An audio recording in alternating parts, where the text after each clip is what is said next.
Ashamaa harka fuunee hordoftoota fi kabajamtoota loomiyyee yuutuubii jalatti warri argamtan warri biyya keessaa fi warri biyya hambaa jirtan nagaa keessanii isiniin jecha anis nagaa koodha galata gooftaa kootti eegamee isaan gargaaramee har'a ga'een jira.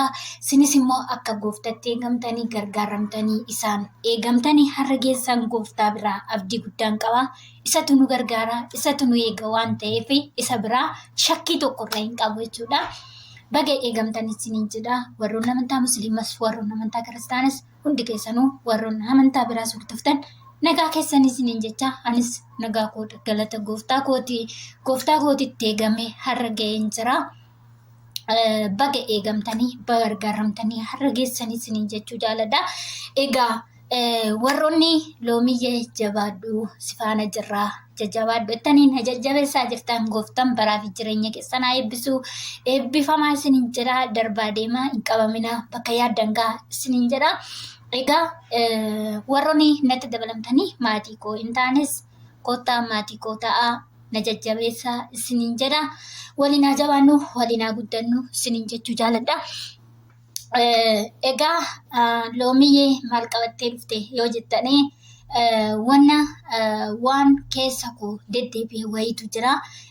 Keessa koo deddeebi'ee boqonnaan dhoowwataa jira jechuudha wanti kuni. Maaliif yoo jettanii Oromootu gaafa mammaaku maal jedhanii mammaaku seetanii otuma beennuu huuba wajjinii jette sareenii jedhe. Otuman beekuu jechuudha. Otuman beekus wallaaltus ta'ee otuman beekus antini ta'e jechuudha. Maaliif yoo jettanii nama amanuuni lafa kanarratti baay'ee ulfaata. Baay'ee ulfaata. Garuu rakkoo takka hin qabu. Nama biraa waan gaarii hin argatan rabbi biraa waan gaarii argatu jechuudha. Warroonni jechuudha na fakkaattanii na faana haasoftanii kaatanii jechuudha. Na faana haasoftee kaatee deebitee namaa walitti na dirte rabbiin hojii keessi kaffalaa siin jedha. Maaliif yoo jettanii garuu jechuudha baay'ee natti ulfaate, baay'een dadhabee jechuudha, baay'een boqonnaa argadhe jechuudha, baay'ee boqonnaa na dhoowware jechuudha, boqonnaan argadheen jedhee boqonnaa na dhoowware jechuudha. Namni isin bakka guddaatti argitan bakka xiqqootti argama. Yeroo baay'ee maadda seetan dhiifama naa godhaa jechuudha. Uummanni Oromoo jechuudha.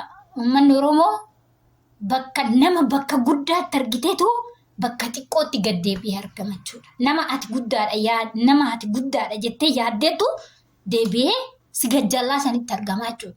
Kuni maaliif akkas ta'e? Maaliif akkas ta'e jettanii yaaddume? Maaliif wal xiqqeessina? Maaliif waliin kabajnu? Akkuma guddoo taanetti akkuma xiqqoo taanetti otoo wal kabajnee baay'ee gaariin ta'u. Ani namaa wal lolee yoo namaa wal taqayyame faayidaan ati argattu hin jiraa? Bu'aan ati argattu hin jiraa? Fakkeenya natti haasoftee kaatee deebitee nama biraatitti haasoftee damoosi sii kaffalamu jira obboleettii koo achi. Bakkeen ati deemtee itti haasofte sun anarraa fuutee deemtee gara biraatti haasa'uun keessuuni damoosi sii kaffalamu wayii jira? Sii kaffalamee damoosi itti argattee sinif fayyadu waan sinif fayyanneef jecha bakka xiqqootti hin argamina. Bakka guddaatti argamuu yaadaa malee bakka xiqqootti argamuu hin yaadina isiniin jedha. Maaliif eenyuuf akkan dubbachaa jiru, eenyuuf akkan haasa'aa jiru abbaa sunatti sobbeettaa. Kanaafiyyuu bakka xiqqootti hin argaminii. Warroota biraatiifis barumsa ta'a jedhee abdii guddaan qaba. Amman beeku tokko jechuudha. Wayin beekee wallaalee hin ta'a. Garuu jechuudha wanta namni hin jenne tokko, wanta namni hin haasofne tokko deemtanii abaluus waan akkasii haasoftee abaluus waan akkasii jette jechuun barbaachisaadha? Barbaachisaa miti. Maal fayyada? Namaaf nama walitti buusuun faayidaa nuti argannu jira. Kan nama walitti buusu seexana bichaa. Maaliif seexana taana nama gidduu deemnee achi deemnee asutaallee afaan keenya damma dibannee maaliif seexana taanan jedhe maaliif seexana taana bakka gaariitti argamne namni waan gaariidhaan maqaa si haadha malee waan hamaadha maaliif maqaa si haadha maaliif nama duuba deemtes immoo waan hamaadha maqaa nama dhuufta maaliif maqaa nama nyaatta si fayyada faayidaa sii qaba. Namni tokko gizee wal lolu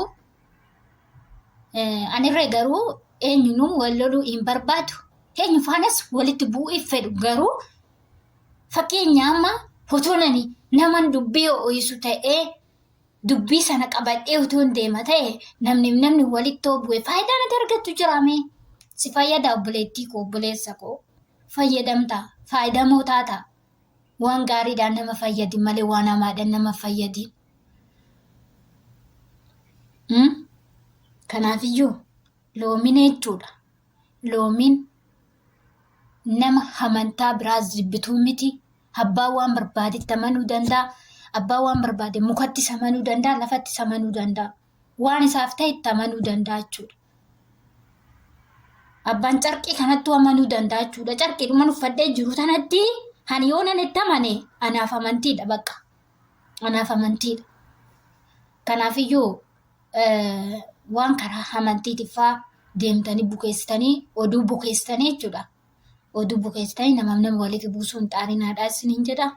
Faayidaa hin argattanii fayyadamoo waan karaa biraatiif fayyadamoo ta'e malee nama walitti buusuudhaaf fayyadamaa hin ta'in. Fayyadamoo hin ta'in jechuudha. Nama walitti buusuun maaliif faayidaa siif hin qabu waan ta'eef rabbi birattis fudhatama hin qabu. Waaqayyo birattis jaalatama hin qabu. Wanta waaqayyo biratti jaalatama qabu wanta rabbi nama biratti jaalatama qabu hojjedhuutii darbe. Nama walitti buusuudhaan beekamtii hin argatinati. Kanaafiyyuu waan si fayyadu beekamtii argadu malee waan nama walitti buusuun beekamtii hin argatinis hin jedha. Nama kamiifiyyuu ammeenya qabu ani nama kamiiniyyuu walitti buusuuf fedhu nama kamiiniyyuu hamaa namaatti saasa'uuf fedhu. Shoo yaa rabbi yaa waaqayyo gooftaa si haa galatu. Maal jedhee seetan namicha wayitu namni maaliif maqaa koodhaa jettee hin aarinii namni maaliif waan gaariidhaanis haa ta'u waan hamaadhaanis haa ta'u namni maaliif maqaa koodhaa jettee ta'u hin aarinii jechuun koo nama du'atu maqaa hin naamne malee namni jiru maqaan inuma dhaamaa jechuudha. Waan hamaadhaanis haa ta'u waan gaariidhaanis haa ta'u jechuudha. Ati deemi maqaa koo xureessi malee ati deemi maqaa koo ammeessi malee guyyaa tokko waaqayyo waan dhufeessi godhu beektaa? Guyyaa tokko waan waaqayyo dhufeessi godhu hin beektu jechuudha. Kanaafiyyuu ana biraa himiti. Ani hoggaan nama waa'ee namaa deemee haasa'u waaqayyo maalla godha jedhiiti sammuu kee keessa deddeebisite jechuudha. Sammuu kee keessa deddeebisite ommaramara jechuudha. Namni tokko jechuudha. Namni yoo ani waan gaarii tokko yoo nan hojjedhee waan gaarii tokko yoo nan hojjedheen waaqayyo biraa fudhatama qaba miti. Waaqayyos gatii kiyyanaa kaffala miti yoo hojjettee yaaddee waaqayyo biraas gatii argatta. Gatii sii kaffalama jechuudha. Maal faayidaa argatta? Nama biratti deemtee na xureessitee maal faayidaa argatta? Obboleetti koo obboleessa koo dogongoriin ana na xureessite taana nattis ofii keetti xuroofte. Ofii keetii akkan ati ana na xureessite taanan waan akka ati ofii keetii xurooftetti waan akka ati ofii keetii xurooftetti ilaali. Maaliif mikinaatu ofii of qulleessitee jechuudha. Ofii of qulleessitee nama xureessuun barbaachisaa miti kun fudhatama hin qabu waan ta'eef. Yoo nani nama qulleessan ofii kiyyaafis qulqullummaa argadda. Yoo nani nama xureessanis xurooftudha jechuudha. Anis xuraa'een jira rabbi birattis nama birattis jechuudha.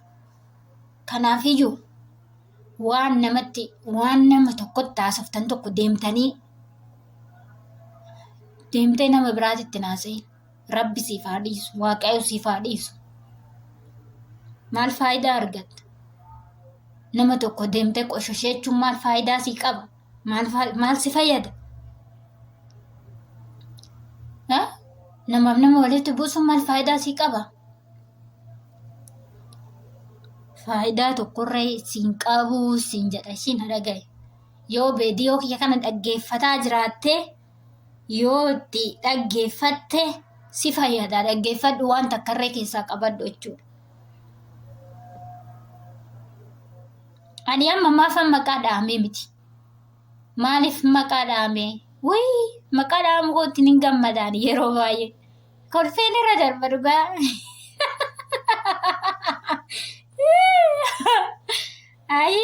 Oduma isinii waa'ee ko'aasaa atuma ooltanii waa'eedhuma ko'aasaa ooltanii waa takka loomiin inni harti seenaa.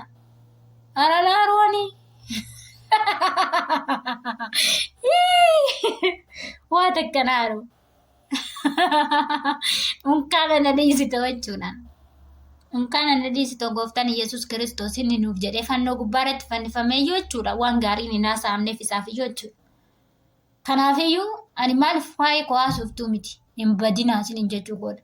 Waa'ee namaa haasoftee gaafa ati achi deebitee waa'ee namaa haasoftu waa'een keessa akka haasa'amu bari. Waa'een keessi haasa'ama jechuudha. Yoo ati waa'ee namaa haasa'uu dhiistee nama xureessuu dhiistee atis qullooftee teecha jechuudha. Kanaafiyyuu akkas isiniin jechuu jaaladha. Viidiyoon ani qabadhee dhufe isuma kana fakkaata. Guddaa galatoomaa isiniin jedha. Warroonni deemtanii nama ammeessitanis, warroonni gaariif namaaf qabaattanis waaqayyo gooftaan sinaa eebbisuu, eebbifamaa darbaa deemaa hin qabaminaa isiniin jedha. Viidiyoon kun immoo yoo isinitti tole, yoo isinitti toluu baates sheer, laayik gochuudhaan na jajjabeessadha isiniin jedha. Waaqayyo sinaa eebbisuu, eebbifamaa. Amma viidiyoo biraatiin walitti deebinutti turtii gaarii isiniif haa ta'u. Eebbifamaa isiniin jedha. Darbaa deema hin qabamina isiniin jedha. Oduu dhaabaa, oduun odeessinaa, nama walitti buusuu dhiisadha isiniin jedha. Maaliif isiniif fayyadu waan ta'eef isiniin jedha. Turtii gaarii. Bye bye. Barbaadan deeggaruu mirga qabdan, waan barbaadanis jaalachuu mirga qabdan. Oromoo miskiina keenya kana kan mormi isaa kutamaa jiru, kan beelaa jiru, kan rakkataa jiru, kan lafee isarraa buqqaa jiru, kan manni irratti gubataa jiru kana bira Oromoo dhalataa Oromoo taatee har'a yoo uummata kanaaf hin dirmatiin, saba kee kanaaf yoo hin dirmatiin, eenyummaatu dursa, garaa hin dursina, eenyummaa dursaa bakka jirtanitti saba keessaniif dirmadha. Har'a 4 kiiloo keessa maqaa abbaa gadaa himattanii teessanii saba warra ficcisiisaa jirtan seenaa jalaa hin baatan. Seenaan nama waan nagaa hojjete qofa osoo hin ta'in nama gocha badaa raawwatellee ni yaadatti waan ta'eef har'a saba keessan bira dhaabbadha. Oromoo hin ficcisiisina, Oromoo hin ajjeesina. Oromoon biyya ijaare malee biyya hin diine jee Hacaaluu Hundeessaan. Warra biyya diigaa jiru dhiistanii warra biyya ijaaru jiru garuu ficcisiisuun sirrii miti. Keessa kiyya jirta sirriitti hubadhu, kana qofan beeka waan biraan dubbadhu. Ni yaadatta taanaan jaalalan siif qabu, yaadanna boojitee abadan sin dhabu. Ammas sittani maadhiisee oduu namaa anatti himadhu gaaris ta'e hamaa. Onnee kee takkittiin kiyya ta'uu beeki.